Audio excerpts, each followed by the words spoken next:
অদ্বৈত প্রভু আশ্চর্য আশ্চর্য অদ্ভুত অদ্ভুত কিছু কাজ করেছে বলে আরতি লগ্নে পদকর্তারা বলছে জয় জয় অদ্ভুত সুপ্রভু অদ্বৈত সুরদনীর স্বর্ণী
যারা যারা শুনছেন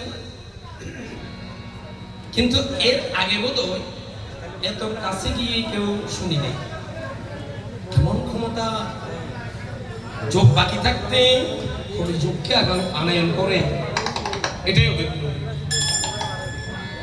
এই জন্য বলে একটু জানেন একটু চিনেন আমাদের ভগবান কারা কারা দেবীকে আমাদের এখনো অনেক কিছু অজানা গো বাবা জানতে হবে আমি জানলে আমার ছেলেরা জানবে আমার ছেলেরা জানবে নাতিপতিরা জানবে এজন্য বলি ছেলে বলেন মেয়ে বলেন দৌড়ে এসেছেন সাথে সাথে খাবার দাবার দরকার নাই অন্তত একটিবারের জন্য বলবেন যা তো বাবা ঠাকুর কেমন আছে একটু দেখে আই তো পাঠাবে পাঠাতে পাঠাতে দেখবেন কেন চৈতন্য চরিতামৃতে আরো পাওয়া যায় নরহরির কথা পাবেন নরহরি বলতে যে পঞ্চবৎসরের ছেলের হাতে ভগবান নাই নাই নাইনের বিগ্রহ থেকে বাইরে এসে নরহরিকে বলেছে দেখ দেখ খাইয়ে দে নরহরিকে রঘুনন্দন যেখানে অষ্টপ্রহর 16 প্রহর নাম সংকীর্তন হয় যে গণ করে তার নাম রতন হোক মানিক হোক কাজল হোক ওই নামে ডাকা হবে না তাকে সেদিন কি বলে ডাকবে নরহরি যেজন গান করবে সেজন নামের সমাপনে দেখবেন দধির বান্ড মাথায় নিয়ে ওটাই নরহরি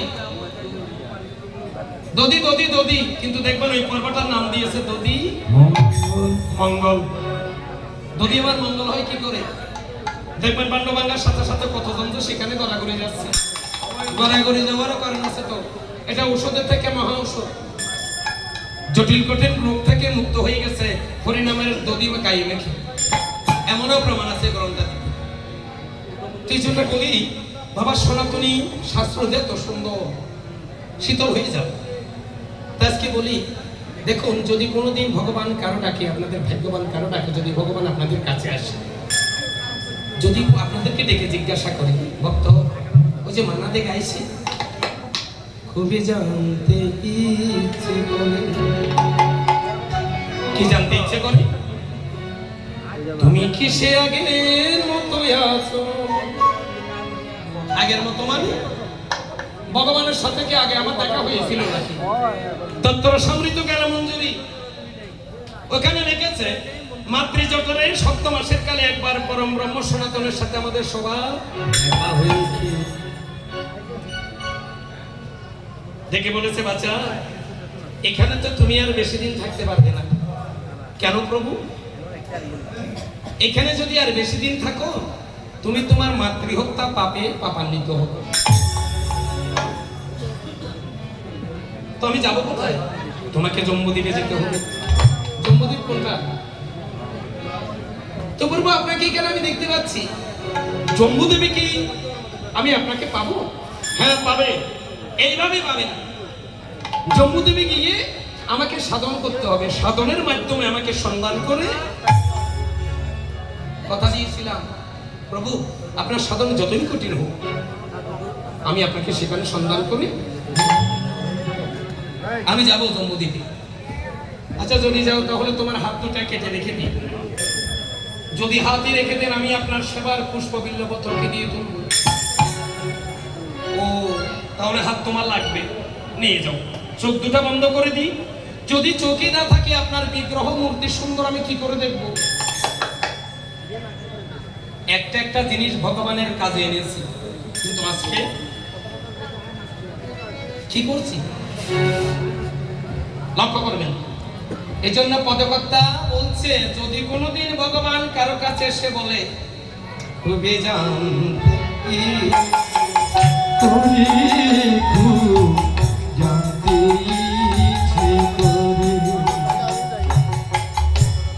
তুমি কি সে আগের মতো আছো নাকি অনেক বদলে গেছো?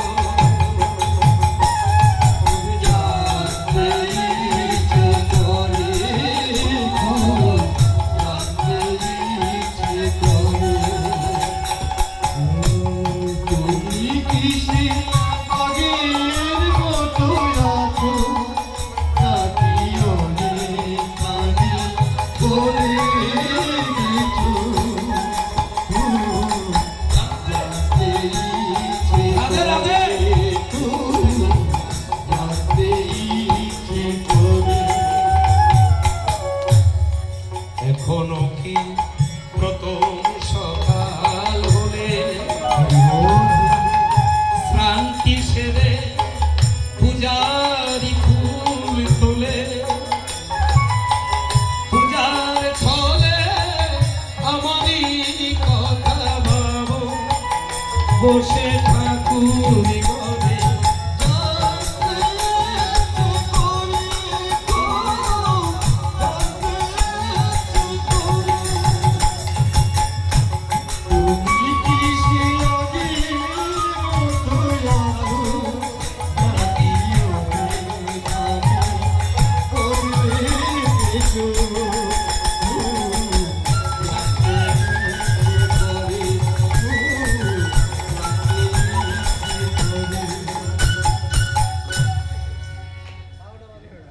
খুব জানতে ইচ্ছে করে। ভগবানের কাছে জবাব দেওয়ার কিছু নেই, কারণ বলতে হবে আমি আগের মতো নেই। মহারথী রাজীব চক্রবর্তী আপনিও এসেছেন এখানে? বাবা আমাদের আশিস বাবাজিকেও দেখা যাচ্ছে। বাবা আপনিও এসেছেন? ভালো ভালো। কাজের শেষে যদি পারেন এটির একটা ভাঙা কোনা টোনা যদি থাকে একটু আশীর্বাদ স্বরূপ মেরে দিবেন।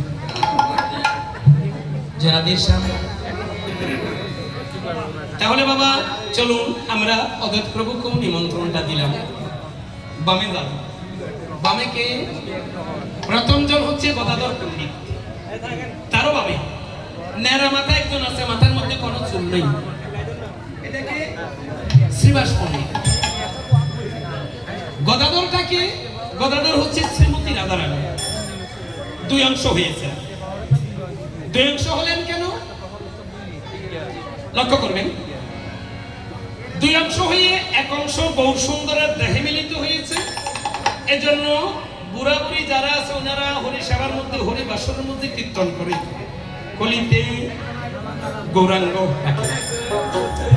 কলিতে গৌরাঙ্গ দুই অঙ্গে গৌর সুন্দর দেহের মধ্যে দুজনকে বৈষ্ণবেরা কীর্তন করে গোবিন্দের গো আর রাধা রানীর রা, এর দুই অঙ্গে মিলন হইয়াছে গৌরা। গৌরা মানে গৌর সুন্দর। কি বলছে? গোবিন্দের গো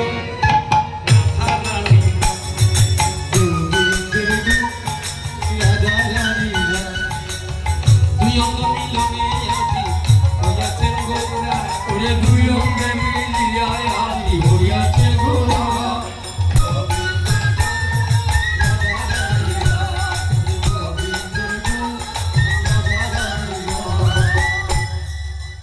গোবিন্দের গো রাধারানীরা দুই অঙ্গ মিলনে হইয়াছেন গৌরা। তো গোবিন্দের সাথে যদি রাধারানীর মিলনে এক অঙ্গ হয়, আবার গদাধর কি করে শ্রীমতী রাধা হল? ওই যে বলেছিলাম দুই অংশ। দুই অংশ হবার কারণ ভগবান শ্রীকৃষ্ণ বৃন্দাবনের গোপিনীদের কিন্তু জ্বালাতন কম করে, অনেক জ্বালাতন করেছে। নিমাস সন্ন্যাস নাটক তো এখন হয় না। আগে গ্রামে গঞ্জে কিছু নাটক করতো নিমাস সন্ন্যাস। নিমাস সন্ন্যাসের মধ্যে প্রথম অঙ্কে প্রথম সেই রাধা কৃষ্ণ একাশনে নিদ্রাগত। হঠাৎ রাধা স্বপ্নে দেখে জেগে উঠে কানাইয়ের হাতে ধরে বলছে, একেবারে আপনার মতো যুবক, শুধু একটা জিনিস ব্যবধান। ব্যবধান কি? আপনার গায়ের বর্ণটা হচ্ছে কালো, ওর গায়ের বর্ণটা কালো। ভগবান শ্রীকৃষ্ণের গায়ের রং কেমন? কালো বললে হবে। কৃষ্ণের গায়ের বর্ণ কেমন? মেঘমুক্ত আকাশ যেমন, যে আকাশে মেঘ থাকে না, দেখতে তেমন দেখা যায়, ঠিক ভগবান শ্রীকৃষ্ণের গায়ের রং ওই যে আমার মায়ের গায়ে দিয়েছে রংটা, দেখেন এই রং, অর্থাৎ আকাশের। তখন বলছে শ্রীমতী রাধা, প্রভু আপনার এই রং তো দেখলাম না। রাধে, ওইটাই আমি। তা আপনি ওটাই যদি আপনি হন, আপনার গায়ের বর্ণতা এমন দেখিনি। তখন রাধার কাছে ভগবান একটা প্রতিজ্ঞা করেছেন। প্রতিজ্ঞাটা কি?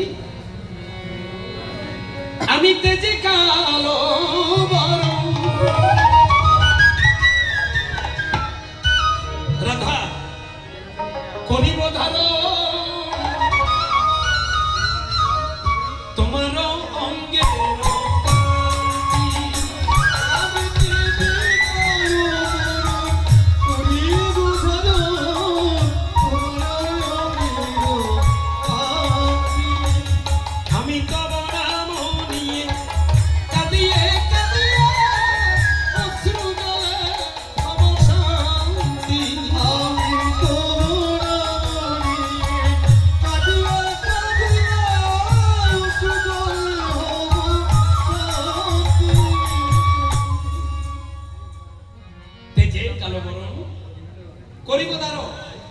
তোমার অঙ্গেরও কান্তি। আসলে ঠিক, রাধার রং গৌর সুন্দরের গায়ে, রাধার বর্ণ যেমন গৌর সুন্দরের বর্ণ তেমন।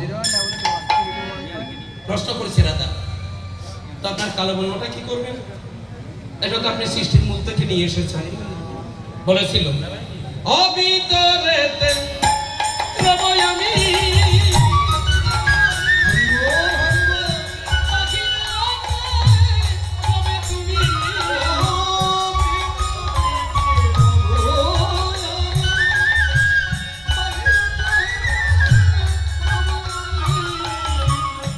জয় রাধে শ্রী রাধে বলে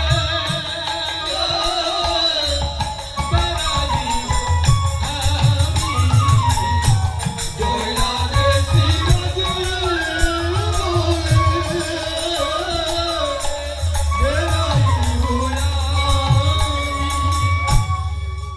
প্রতিজ্ঞা করেছে। রাধা মনে মনে ভাবে, হায় রে কালা, তুমি যে জ্বালাতন করেছো বৃন্দাবনে, কথা তো দিয়ে যাচ্ছ, কতটুকু পালন করো এটা তো জানি না। এই জন্য শ্রীমতী রাধিকা দুই অংশ হয়ে এক অংশ গৌসুন্দর মিলিত হয়েছে, আর এক অংশ গদাধর হয়ে মহাপ্রভুর মানবাগে দাঁড়িয়ে প্রভুকে পাহারা দিচ্ছে। কথাগুলো রাখছে কিনা আরে বলে যান শ্রীবাস সত্য কথা। তারপরে আমাদের একটা মুনি আছে যে বিনা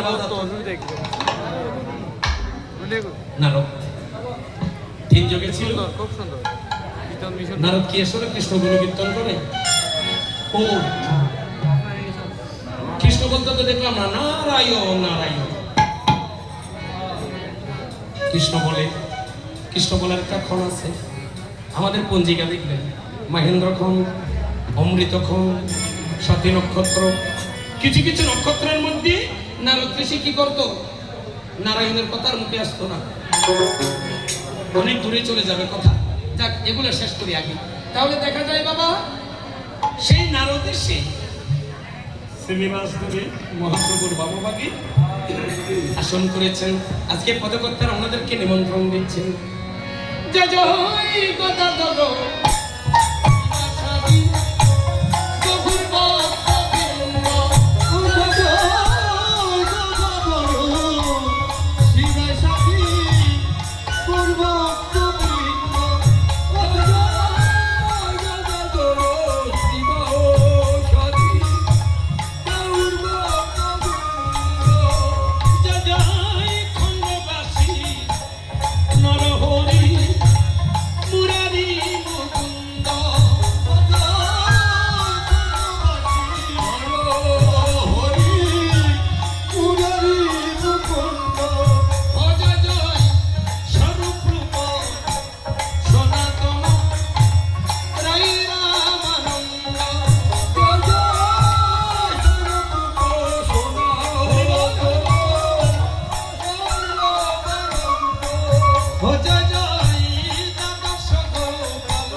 পুণ্ডরিক বিদ্যানিধি কোথায়?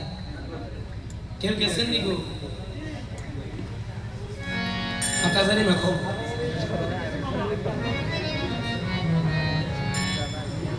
পুণ্ডরিক ধাম বলি আমরা না, ওখানে গেলে দেখবেন পুণ্ডরিক বিদ্যানিধি। তার একটু দক্ষিণ পূর্বে গেলে পেয়ে যাবেন বাসুদেব মুকুন্দ আশ্রম।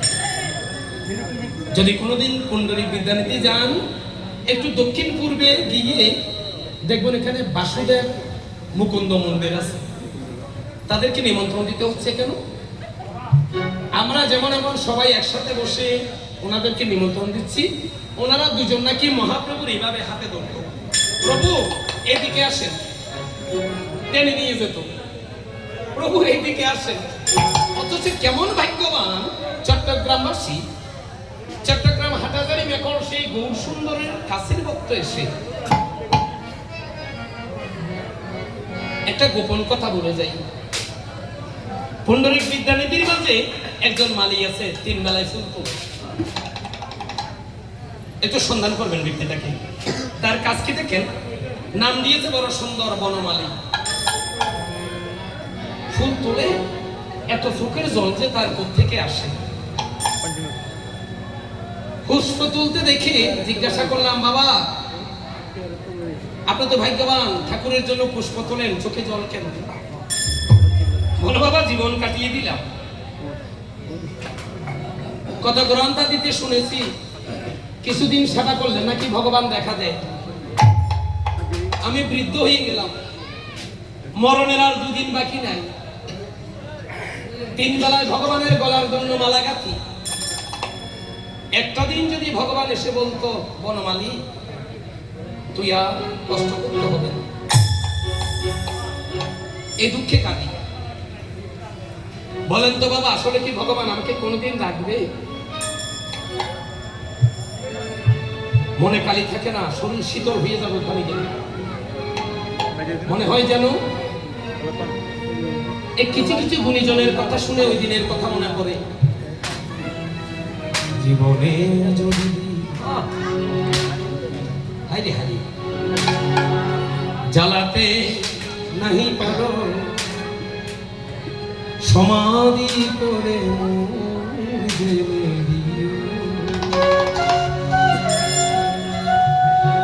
বোধহয় বনমালী দিবানিশি বলে প্রভুরে জীবিত থাকতে তো দেখা দিলে না, যদি পারো অন্তত মরণের সময় হলে সে একবার। ভগবান কাউকে ফাঁকি দেয় না। আমি শুরুতে বলেছিলাম অর্জুনকে গীতার মাঝে বলেছে, অর্জুন যথমান প্রবদ্ধন্তে তাং ততৈব বচমেহং মম বর্তানুগতন্তে মনুষ্য পার্থ সর্বস্ব। ভগবান প্রতিজ্ঞা করেছে যে যথমান, যে যেখানে আমাকে যেমন করে ডাকে, যেমন করে বচনা করে, আমি ভগবান তাকে সেইভাবে কৃপা দান করি। আমি কাউকে খালি হাতে ফেরাবো না। তো ডাকতে থাকেন না, ভগবানের কথাটা একটু হৃদয়ে ধরে ডাকেন। দেখুন না ভগবানের কথা কতটুকু সত্য। ভগবান যখন প্রতিজ্ঞা করেছে কথা তো রাখতে হবে। ভগবানের কথার কোনো নড়চড় হয় না। কিন্তু আমরা জেনে শুনে ভগবানকে ডাকি না, আমার করে ব্যস্ত। কিন্তু করার দিন, সাধনের দিন একদিন একদিন করে ফুরিয়ে যাচ্ছে, আমাদের কোনো খবর নেই। তো ভগবানও বলবে এখনো কাছে আছি, তাই তো বুঝো না আমি যে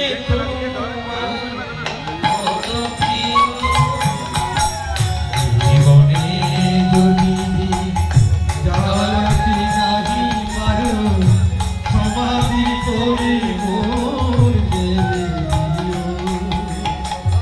এখনো কাছে আছি, তাই তো বুঝো না তুমি যে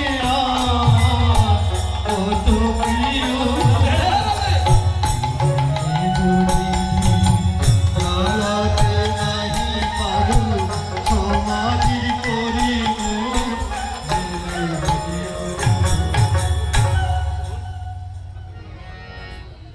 জীবনে যদি দীপ জ্বালাতে নাই পারো, এই জন্য বলেছিলাম গানের মাঝে অনেক কথা আছে, আসেন না।